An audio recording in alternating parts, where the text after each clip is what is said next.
गांव का एक छोटा सा कच्चा घर, जिसकी दीवारों पर वक्त के जख्म साफ नजर आते थे। उसी घर में रहने वाली राधा अब 75 बरस की हो चुकी थी। हाथ कांपते थे, कमर झुक चुकी थी, लेकिन आंखों में अब भी एक चमक थी, एक उम्मीद कि शायद आज बेटा आएगा।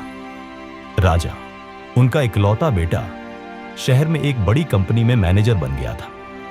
जब उसे पहली बार नौकरी मिली थी तो मां ने आंसुओं भरी आंखों से दुआ दी थी, भगवान तुझे बहुत ऊंचा करे, बस मां को मत भूलना। शुरुआत में हर हफ्ते फोन आता था, त्योहारों पर आता था और साल में 2 बार गांव भी आता था।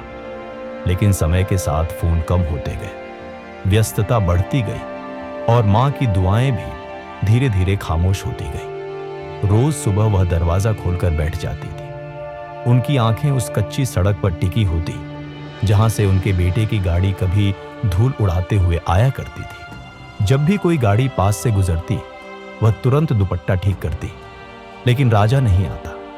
रविवार के दिन उनके दिल में खास उम्मीद होती। यह तीसरा रविवार था जब राजा ने फिर वादा करके न आने का चुनाव किया। फोन मिलाया तो नंबर बंद मिला।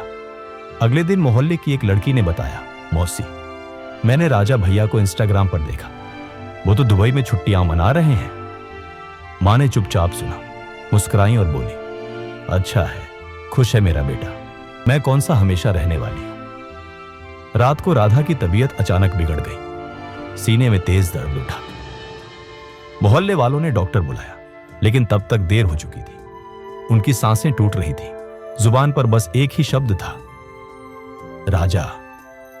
आखिरी बार उन्होंने दरवाजे की ओर देखा, जैसे उम्मीद हो कि बेटा अब आ जाएगा। राजा को अगले दिन खबर मिली। वह दौड़ता हुआ आया। मां की निर्जीव देह सामने पड़ी थी।